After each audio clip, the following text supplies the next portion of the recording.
Halo dan selamat datang dalam mata kuliah Perilaku Konsumen, program studi S1 Manajemen, Fakultas Ekonomika, Bisnis dan Humaniora Universitas Dianapura, bersama saya, Putu Kris Susano. Dalam video ini, saya akan menjelaskan mengenai tujuan perkuliahan, topik dan materi perkuliahan, mode dan metode pembelajaran yang kita akan lakukan dalam perkuliahan ini, serta asesmen dan evaluasi. Let's get started.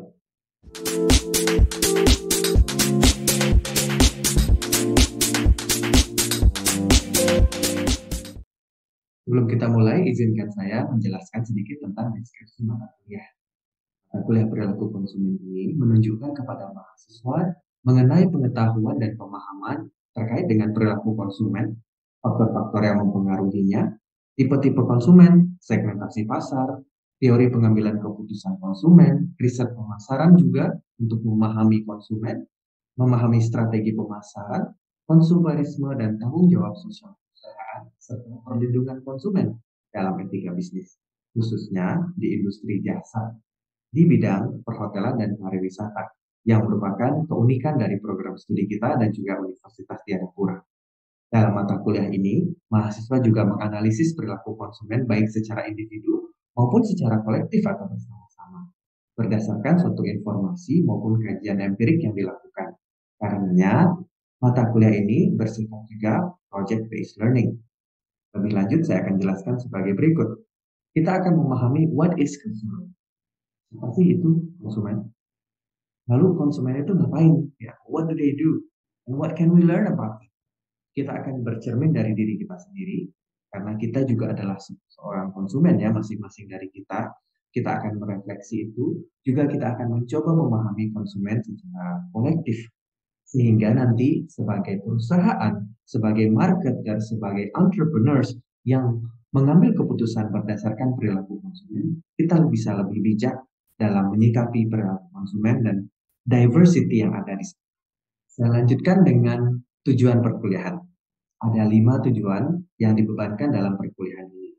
Yang pertama, bahwa mahasiswa mampu menjelaskan kaidah dan prinsip dasar perilaku konsumen serta proses pengambilan keputusan konsumen dalam konteks pengambilan keputusan perusahaan. Karena apa dan bagaimana konsumen mengambil keputusan nantinya sangat berpengaruh pada pengambilan keputusan manajerial, terutama marketing manajemen bagi perusahaan. Yang kedua, diharapkan mahasiswa mampu merancang dan menerapkan segmentasi pasar dan strategi menjangkau konsumen dalam pemahaman terhadap nilai-nilai kemanusiaan atau humanity values dan bias konsumen yang ada melekat pada tiap-tiap konsumen. Tenang saja, nanti kita pelajari itu. Yang ketiga, kita akan mengimplementasikan pengambilan keputusan manajerial berdasarkan perilaku konsumen tadi. Yang keempat, kita akan menerapkan etika bisnis dan nilai-nilai kemanusiaan dalam upaya pemasaran berdasarkan hasil analisis data dan informasi perilaku konsumen. Nanti akan ada proyek khusus terkait dengan ini, bagaimana menerapkan ini. How can we apply this into what we call integrated marketing communication that is based on humanity value. Dan yang terakhir, kita akan mencoba untuk melakukan analisis dan menghasilkan kajian empirik yang menggunakan metode ilmiah tentunya dalam konteks perilaku konsumen untuk mendukung pengambilan keputusan manajerial, utamanya marketing management. Oke, lanjut dengan course topics dan material. Bahan kajian dan materi dalam perkuliahan ini ada 7. Dalam 16 minggu semester ini kita akan bagi menjadi 7. Pertama, kita akan mendalami tentang teori perilaku konsumen, kemudian teori dan proses pengambilan keputusan konsumen, kita akan belajar step by step bagaimana itu, kemudian rasionalitas konsumen, dan bias-bias yang mempengaruhi konsumen, baik dalam perilakunya juga dalam proses pengambilan keputusannya. Kita juga akan belajar mengenai segmentasi pasar berdasarkan karakteristik konsumen. Kalau ada segmentasi, pasti ada dua teman lainnya. Do you know what they are? Right, mereka adalah targeting dan positioning. Itu nanti akan menjadi satu kesatuan pembelajaran di unit keempat. Unit kelima kita akan mempelajari tentang keputusan manajerial dan pemasaran berdasarkan pemahaman kita terhadap segmentasi pasar tadi dan perilaku konsumen yang spesifik terhadap segmentasi pasar tertentu. Yang keenam, kita akan belajar mengenai konsumerisme, etika bisnis dalam pemasaran, tanggung jawab perusahaan, serta nilai-nilai kemanusiaan atau humanity values. Dan yang terakhir, kita akan membahas tentang teknologi dan tren perilaku konsumen, utamanya di era digital sekarang. Ini adalah daftar referensi yang dapat Anda akses. Nanti saya juga sediakan sebagian dari ini di LMS. I will also give you some links to get some other additional resources. Tenang saja, nanti kita bagi ya di LMS. Oke, mengenai model dan metode pembelajaran. Metode pembelajaran kita dibagi menjadi dua, karena ini adalah kelas yang blended, sinkronus dan asinkronus. Sinkronus, selama kita online, kita akan belajar melalui Zoom. Ketika nanti situasi sudah mengizinkan, kita juga akan belajar di kelas dengan metode hibrid. Sementara itu secara asinkronus, saya sudah punya YouTube channel ya, youtube.com/kristusanto. Di sana bisa diakses video-video kita. Juga ada assignment di LMS kalian. Ada readings, ada bacaan-bacaan, assignments yang kalian lakukan di sana, ada refleksi yang kalian lakukan di sana. Juga ada quiz, baik melalui Kahoot atau melalui Google Forms, dan juga online discussion yang kita lakukan di LMS. So please, please, please, every week there's always something to do. Jangan karena kita tidak ada pertemuan sinkronus, artinya tidak ada pertemuan. No, you're wrong. Setiap minggu, mata kuliah kita terus berjalan, baik secara sinkronus maupun asinkronus. So be sure to access your LMS every single week. Selalu cek. Ya, ingat selalu, bagi mata kuliah saya, kapanpun harinya, deadline-nya itu hari Minggu. So please check it every single week. Cek terus ya, setiap minggu. Nah, sementara itu, learning methods kita setidaknya ada 4 jenis. Yang pertama ada lectures, baik yang disampaikan melalui sinkronus maupun asinkronus tadi. Ada diskusi yang kita bisa lakukan, baik diskusi langsung nanti melalui Zoom atau melalui live ya. Sekarang kita bisa live nanti kuliahnya. Kemudian juga ada diskusi-diskusi melalui forum-forum di LMS. Pastikan Anda mengakses itu setiap minggu sekali lagi ya. Kita juga ada business case studies. Saya sudah menyiapkan business case studies yang membahas tentang bias konsumen dan juga strategi pengambilan keputusan konsumen terkait 4P yang nyambung dengan bias yang saya sampaikan tadi. Dan yang terakhir juga kita ada project based learning. Nah, dalam semester ini ada 2 project. Yang pertama adalah research project, itu team based project, kelompok kecil. Nanti saya akan berikan penjelasan khusus karena sudah ada panduannya untuk ini semua. Dan yang kedua adalah project terkait integrated marketing communication, di mana kita juga menggunakan collaborative learning. Kalian belajar bersama-sama membangun sesuatu. Kebetulan juga di semester ini kalian mengambil mata kuliah kewirausahaan. Kita akan bekerja sama dengan mata kuliah kewirausahaan tersebut. Karena Anda akan membuat marketing projects yang berbasis perilaku konsumen, yang hasilnya adalah integrated marketing communication, komunikasi marketing, komunikasi pemasaran yang terpadu, berdasarkan proyek yang kalian sudah buat itu di mata kuliah kewirausahaan. Di sini kita buat IMC-nya yang berbasiskan pemahaman mengenai perilaku konsumen. Jadi ada project based learning dan juga ada collaborative learning di sana. Selanjutnya, di sini saya sudah kasih lihat contohnya ya. Ini sudah ada di LMS, saya sudah sediakan. Ada mata kuliah berbasis kasus, ini ada business case studies, judulnya To Bias or Not To Bias, menyikapi bias dalam perilaku konsumen. Kemudian ini salah satu dari buku modul kuliah berbasis STEAM Project, yang ini adalah riset pemasaran berbasis perilaku konsumen. Kita akan menerapkan riset pemasaran dengan metode kualitatif, deskriptif kualitatif dengan menggunakan photo elicitation interview method. Apa itu? Ini sudah ada di modul. Dan saya ada video khusus yang akan menjelaskan mengenai hal tersebut. Don't worry too much. We will work on it together and I will give you the explanation. Alright, continuing on ya, sekarang ini, bagaimana kita berinteraksi? Nah, yang pertama melalui live Zoom sessions. Juga ada online discussion forums. Kalian juga bisa berinteraksi melalui YouTube. So please comment on every single YouTube video that you watch. Ya. Nonton video YouTube, berikan komen spesifik apa yang kalian pelajari dari sini dan lain sebagainya. Jangan lupa di akhir dari sesi video kali ini nanti ada penugasan. Kita juga melakukan kolaborasi melalui G Suite karena kita di Unira punya G Suite ya, kita bisa pakai, bisa berkolaborasi bersama-sama. Kita bisa menggunakan Google Docs, Google Sheets, dan aplikasi Google yang lainnya untuk berkolaborasi bersama-sama dan mengerjakan tugas, paper, project itu bersama-sama. Dan tentunya jangan lupa kita pakai OLMS kita.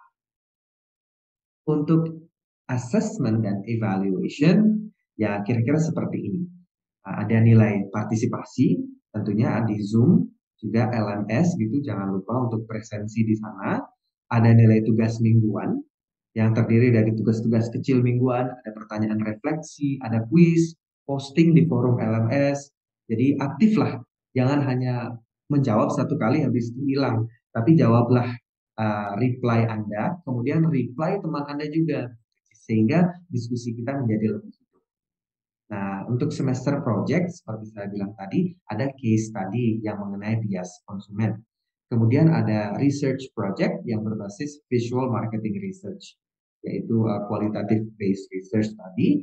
Dan juga ada project yang integrated marketing communication yang terkait dengan mata kuliah kewirausahaan Anda. Anda create business plan-nya di mata kuliah kewirausahaan, sedangkan marketing plan-nya yang terkait dengan integrated marketing communication yang berlandaskan pemahaman terkait dengan perilaku konsumen, itu kita bikinnya di perilaku konsumen. So we're like working on it two in one. Sementara itu UTS dan UAS itu lebih sifatnya analisis, sintesis, dan refleksi berdasarkan apa yang Anda sudah pelajari selama ini. Asalkan Anda rajin mengerjakan tugas-tugas Anda dan keep up with everything, you will do well in this course. Pasti. Oke, untuk evaluasi bagaimana kriteria-kriterianya dan juga bagaimana evaluasinya, saya juga sudah menyediakan rubrik-rubrik untuk masing-masing course. Di sini contohnya untuk membuat paper untuk tim project itu sudah ada secara detail rubriknya, apa yang dinilai, berapa bobotnya masing-masing. Untuk penugasan-penugasan pada umumnya saya memakai konsep 6K di sini. 4K plus 2K. Yang pertama bahwa penugasan yang Anda buat itu konsisten. Konsisten, semua saling mendukung satu sama lain komponennya. Yang kedua koheren. Mereka saling berhubungan satu sama lain. Kemudian ada yang komplementer, jadi saling melengkapi satu sama lain. Apa yang kalian kerjakan itu juga continue, artinya berkesinambungan. Saya juga memperhatikan K yang kelima, yaitu kualitas karya, dan apabila ini memang tim project, kita perlu memperhatikan K yang keenam, yaitu kerja sama tim. Jadi perhatikan ini semua, ini yang menjadi kriteria dalam penilaian, so you must do well on each of these items. Jadi masing-masing item ini pastikan Anda melakukannya dengan baik, pastilah nanti akan mendapatkan hasil yang baik juga. Nah, itu penjelasan awal mengenai kuliah. Kita akan langsung saja masuk ke materi yang pertama. Apa dan siapa itu konsumen dan apa itu perilaku konsumen. Silahkan simak video berikut. Jangan lupa setelah video ini nanti akan ada pertanyaan bagi Anda yang harus Anda kerjakan. Selamat menyimak, nanti setelah itu kita kembali lagi untuk ada pertanyaan untuk Anda. Baik? Anda mungkin sering melihat istilah konsumsi atau konsumen muncul di media massa. Seperti ini contohnya, atau ini, atau ketika seorang artis diduga mengkonsumsi narkoba, atau ketika ada laporan yang menyatakan bagaimana konsumen nyaman belanja online. Apa sih sebenarnya konsumen, konsumsi, apa bedanya konsumen dengan pelanggan? Apa maknanya ketika kita disebut konsumtif? Apa itu konsumerisme dan apa itu perilaku konsumen? Dalam video ini, saya akan menjelaskan apa dan siapa konsumen dengan beberapa pertanyaan kunci sebagaimana berikut. Apa dan siapa konsumen itu? Apa yang konsumen lakukan yang menjadi penciri dia adalah seorang konsumen? Bagaimana dia bertingkah laku dan mengapa semuanya ini penting? Kembali ke pertanyaan awal tadi, apa dan siapa konsumen? Apakah ketika kita shopping itu disebut sebagai konsumsi? Atau ketika kita makan, minum, menikmati sesuatu? Atau ketika kita menikmati konten berupa hiburan baik secara pribadi maupun dengan orang terdekat dengan kita? Atau ketika kita sedang traveling, menikmati suatu pengalaman baru? Apakah itu bisa disebut sebagai seorang konsumen yang sedang mengkonsumsi sesuatu? Menurut saya, ya. All of the above. Jika saya boleh mengambil analogi, dengan lagu waktu saya kanak-kanak, aku seorang kapiten, mempunyai pedang panjang, kalau berjalan, prok prok prok. Aku seorang kapiten. Seorang kapiten dalam lagu ini ditandai oleh dua hal. Yang pertama, apa yang dia punyai, dan yang kedua, bagaimana dia bertingkah laku. Menurut saya, ini bisa dianalogikan seperti konsumen. Seorang konsumen bisa ditandai dengan apa yang dia punyai, apa yang dia konsumsi dan nikmati, sekaligus juga bagaimana ia bertingkah laku dan bertindak. By definition, a consumer is a person or entity that uses products or services for consumption and not for production or commercial purposes. Seorang konsumen adalah seorang individu atau entitas yang menggunakan produk dan jasa untuk konsumsi mereka, bukan untuk produksi atau diperjualbelikan kembali. Sebagai contoh, konsumen smartphone atau telepon pintar bisa jadi seorang individu ataupun keluarga sebagai jenis entitas non-formal, atau bisa jadi dalam hal pekerjaan sebagai entitas formal. Yang penting adalah apa yang konsumen lakukan.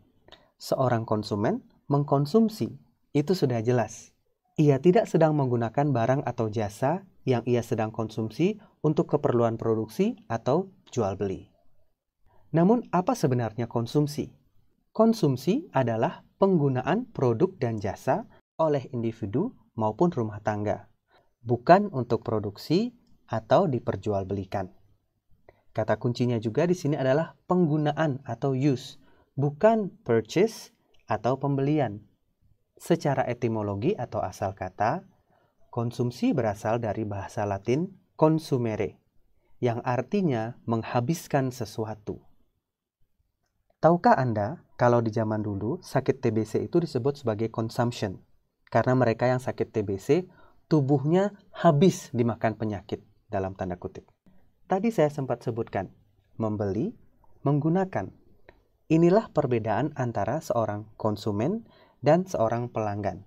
A consumer versus a customer. Secara definisi, a customer is a person who purchases products or services regularly.